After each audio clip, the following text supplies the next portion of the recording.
नमस्ते छात्रों, मैं हूं श्री गायकवाड़ आर्य। ज्ञान समृद्धि चैतन्य पर आपका हार्दिक स्वागत। छात्रों, आज हम कक्षा 9वीं इकाई दूसरी कविता छठी निसर्ग वैभव इसका स्वाध्याय देखते हैं। छात्रों, इस वीडियो को बार बार देखिए, अपने दोस्तों को शेयर कीजिए, इस वीडियो को लाइक कीजिए। और हाँ, अगर आप पहली बार मेरे इस वीडियो को देख रहे हो तो मेरा यूट्यूब चैनल ज्ञान समृद्धि से अवश्य सब्सक्राइब कीजिए।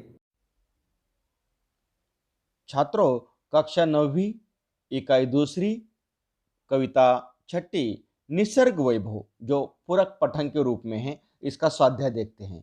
ये जो स्वाध्याय है ये कृति पत्रिका पर आधारित है। तो कृति पत्रिका के स्वाध्याय के लिए पद्यांश क्रमांक पहला कहाँ है? पाठ्य पुस्तक पृष्ठ क्रमांक 61 पर है।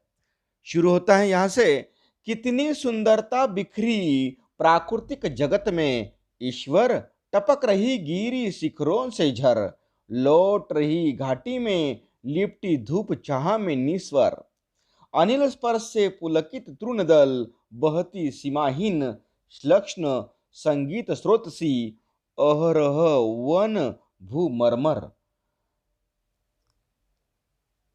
फूलों की ज्वालाएं आंखें करती शीतल, मुकुल अधर मधु पीते गुंजन भर मधुकर दल, तितली उड़ती दूर कहीं पल्लव छाया में रुक रुक गाती वन प्रिय कोयल।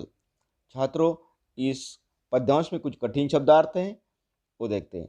निस्वर मतलब बिना आवाज किए। अनिल, अनिल का मतलब हवा, पवन। पुलकित मतलब प्रसन्न। तृणदल तिनकोन का समूह, सूखी घास का समूह। श्लक्ष्ण मतलब मधुर। अहरह मतलब प्रतिदिन, हर दिन, रोजमर्रा। मरमर मतलब पत्ते हिलने का स्वर, आवाज। मुकुल कली। अधर ओठ। मधुकर भौरा। पल्लव कोमल पत्ते।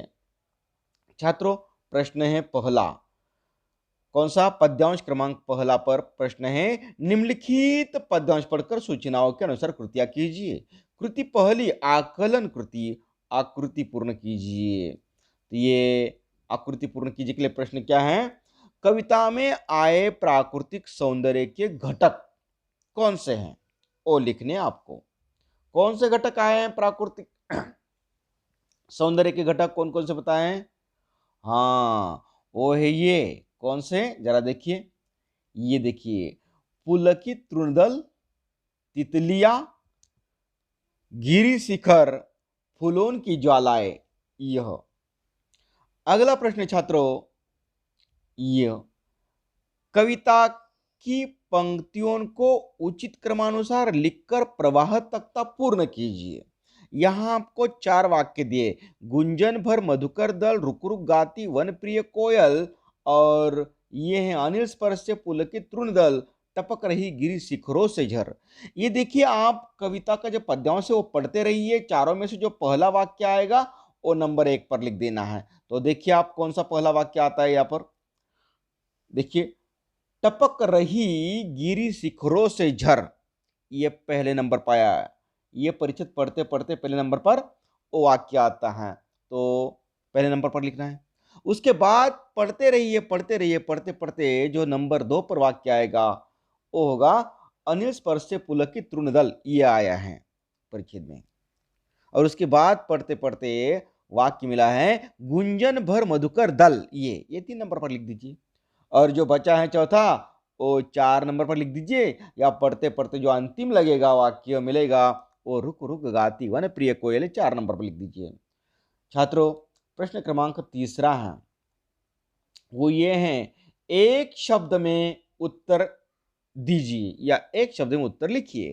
प्राकृतिक जगत में बिखरी पड़ी है, क्या बिखरी पड़ी है वो आपको लिखना है। सुंदरता। यहां कोयल रुक रुक कर गाती हैं, कहां गाती हैं? पल्लव छाया। इनकी ज्वालाएं आंखें शीतल करती हैं, किनकी ज्वालाएं? फूलों की। ये उत्तर कैसे देखिए, यहां पर इस तरह से हैं। यहां पर देखिए, प्राकृतिक जगत में बिखरी पड़ी है सुंदरता, यहां कोयल रुक रुक कर गाती हैं, पल्लव छाया, इनकी ज्वालाएं आंखें शीतल करती हैं, फूल। छात्रों कृति क्रमांक दूसरी, स्वमत मतलब अभिव्यक्ति। पर्वतोन्मेय प्राकृतिक सुषमा विषय पर अपने विचार लिखिए।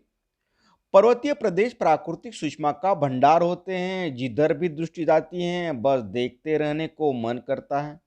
कहीं वादियां हैं तो कहीं गहरी घाटियां हैं, कहीं नदियां हैं, कहीं हरियाली है, कहीं धरती की प्यास बुझाने के लिए ऊंचाई से गिरते झरने दिखाई देते, तो कहीं कलकल करती बहती नदियां हैं।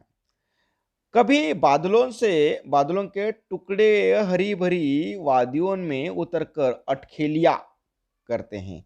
कहीं हरे भरे घने जंगल हैं, आसपास से बातें करते ऊंचे ऊंचे वृक्ष हैं। उन जंगलों में कोयल की मीठी कूक गूंजती रहती है। वन्य जीवों का वैभवपूर्ण संसार होता है, जहां उन्हें मनुष्य की क्रूरता का सामना नहीं करना पड़ता। भांति भांति के फूलों पर मंडराती तितलियां गुंजार करते मधुकर अलग ही समा बांधे रहते हैं। चारों ओर हरियाली का साम्राज्य होता है, प्रदूषण रहित वातावरण होता है। छात्रों परिचित क्रमांक दूसरा मतलब पद्यांश क्रमांक दूसरा कहां से शुरू होता है जरा देखिए तो। हाँ, यहाँ पाठ्य पुस्तक पृष्ठ क्रमांक 61 और 62 पर है। तो देखिए कहां शुरू होता है, कैसे शुरू होता है। लेटी नीली छायाए कृष रवि किरणों में गुम्फित दुराराह भांति ढाले निश्चित निश्चल तरंग सी स्तंभित स्वर्ण भाल गिरी सर्वप्रथम करती उषा अभिनंदन सांझ यहीं सोती छिप निर्जन में कर संध्या वंदन अपलक तारापद शशिमुख का बनता लेखा दर्पण यहीं शैल कंधों पर सोया जगता गंध समीरन सद्य स्फुट सौंदर्य राशि सम्मोहन भरती मन में कितना विस्मयकर वैचित्र्य भरा पर्वत जीवन में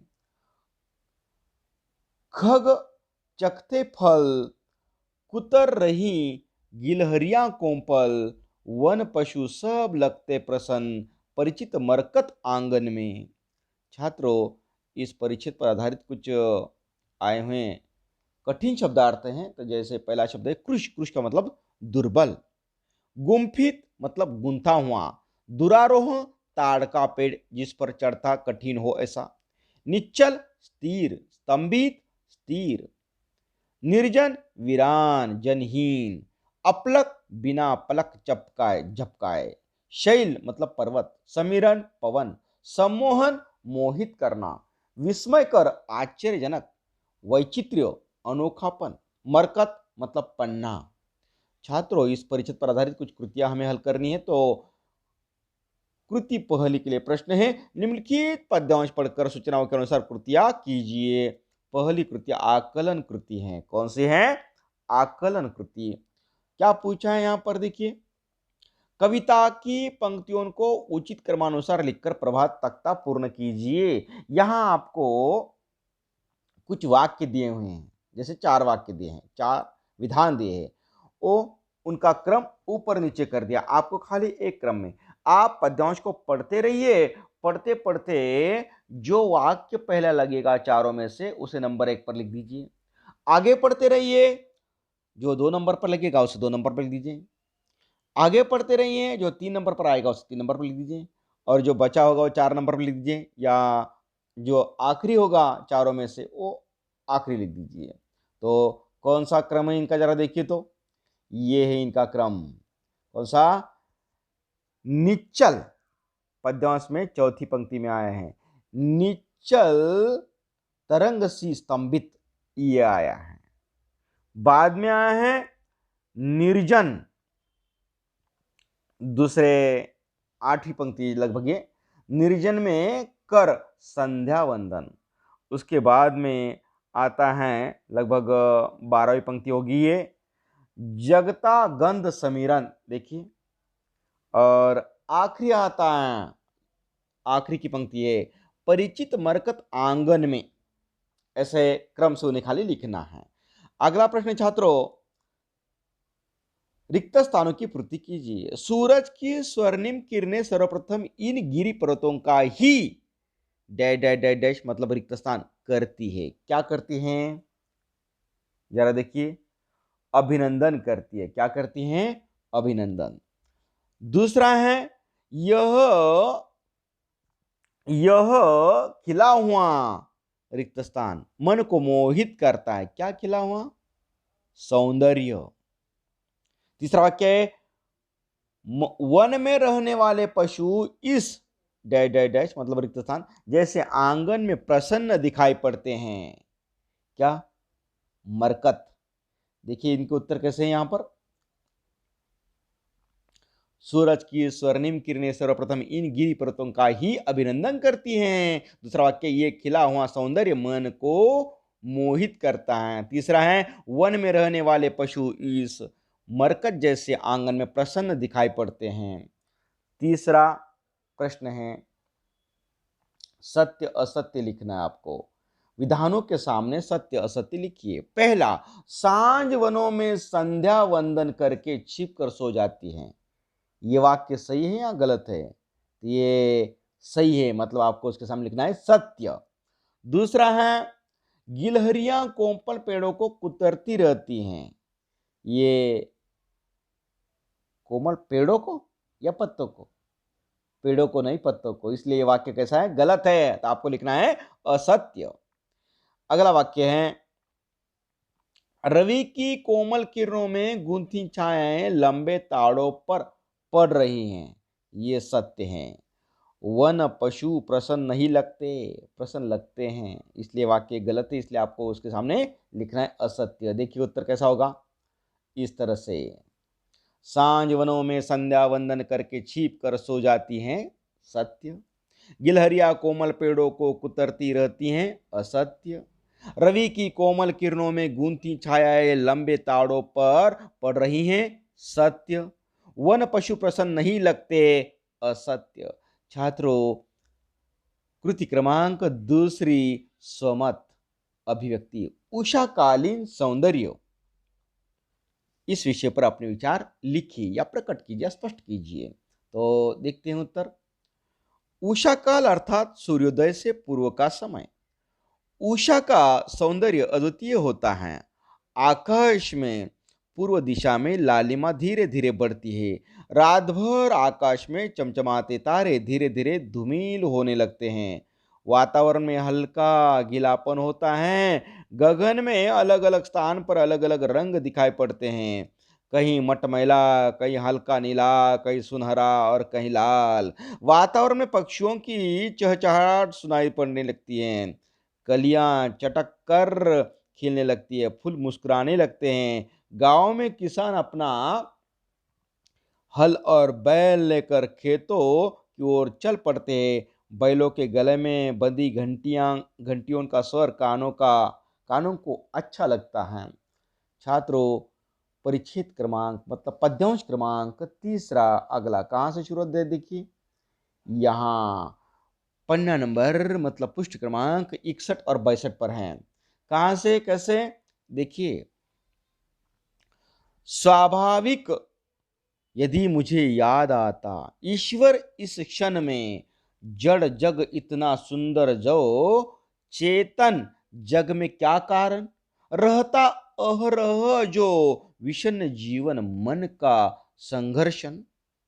मनोज प्रकृति का करना फिर नव विश्लेषण संश्लेषण। ईश्वर का प्रतिनिधि नर, अभिशापित हो उसका जीवन। लगता अपनी शुद्र अहंता ही में सीमित केंद्रित, छिन्न हो गया विश्व चेतना से मानव मन निश्चिंत। छात्रों, इस परिच्छेद पर आधारित कुछ कठिन शब्दार्थ हैं। विषन्न मतलब चिंतित, संघर्षण मतलब स्पर्धा, मनोज मतलब मनुष्य, विश्लेषण पृथक करना, संश्लेषण मिलाना, अभिशापित मतलब जिसे अभिशाप मिला हो, शुद्र तुच्छ, अहंता अहंकार। प्रश्न एक एक हल करना है। तो प्रश्न है, निम्नलिखित पद्यांश पढ़कर सूचनाओं के अनुसार कृतियां कीजिए। पहली कृतियां आकलन कृति है, वहीं 2 नंबर 2 परिचित परिभाषित वैसे कविता की पंक्तियों को उचित क्रमानुसार लिखकर प्रवाह तख्ता पूर्ण कीजिए। ये पद्यांश में चारों वाक्य, चारों विधान आए हुए हैं, उनका क्रम यहाँ बदल दिया है, तो आपको खाली क्रम से लिखना है। पहले नंबर पर कौन सा वाक्य आता है परिच्छेद में, उसे नंबर 1 पर लिख दीजिए। पढ़ते रहिए परिच्छेद को, 2 नंबर पर जो आएगा 2 नंबर पर लिख दीजिए। उसके बाद पढ़ते रहिए, 3 नंबर पर जो आएगा वो 3 नंबर पर लिख दीजिए, और आखिरी जो बचा होगा वो 4 नंबर पर लिख दीजिए। तो कैसा होगा उत्तर, देखिए इस तरह से। पहला वाक्य है परिच्छेद में आया हुआ, विषण्ण जीवन मन का संघर्षण। दूसरा वाक्य उसके बाद आया है, ईश्वर का प्रतिनिधि नर। तीसरा वाक्य आता है, अभिशापित हो उसका जीवन। और आखिरी बचा हुआ वाक्य है, मानव मन निश्चिंत। छात्रों, ये है जोड़ियां बनाइए, अगुट बगुट। अगुट में शब्द आए हैं विषण्य, शूद्र, मनुज, विश्व। बगुट में प्रकृति, चेतना, जीवन, अहंता। तो सही जोड़ियां कौन कौन सी जरा देखिए तो, ये है विषण्य की जोड़ी है चेतना, शूद्र की जोड़ी है अहंता, मनुज की जोड़ी है प्रकृति, और विश्व की जोड़ी है जीवन। अगला प्रश्न छात्रों, प्रश्न क्रमांक 3, प्रश्नों के उत्तर लिखिए। कवि को क्या याद आता है? कवि को क्या याद आता है? कवि को याद आता है, जड़ संसार इतना सुंदर है, मनुष्य के जीवन में प्रतिदिन चिंता और संघर्ष क्यों छाया रहता है, ये याद आता है। अगला प्रश्न है छात्रों, तीसरा, देखिए तीसरे में दूसरा, कवि के अनुसार मनुष्य का जीवन अभिशापित क्यों हो गया है? इसका उत्तर ये है, देखिए तीसरे में दूसरे का उत्तर, मनुष्य अपने तुच्छ अहंकार में ही सीमित व स्वकेंद्रित हो गया है, इसलिए।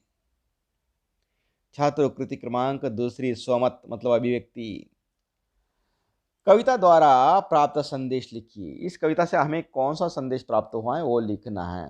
तो ये उत्तर ये है, कविता से हमें ये संदेश मिलता है कि मनुष्य को अपने व्यवहार का विश्लेषण करना चाहिए कि क्यों वो सदैव चिंताग्रस्त रहता है, संघर्षरत रहता है।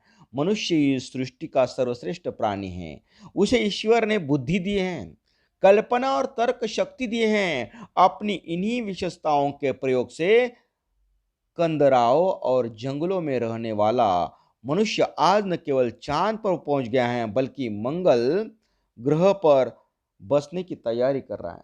ऐसा मनुष्य क्यों दुखी है? मनुष्य को अपनी स्वकेंद्रितता तथा अपना अहंकार छोड़कर वसुधैव कुटुंबकम की भावना अपनानी चाहिए। छात्रों, यहाँ पर ये स्वाध्याय समाप्त होता है।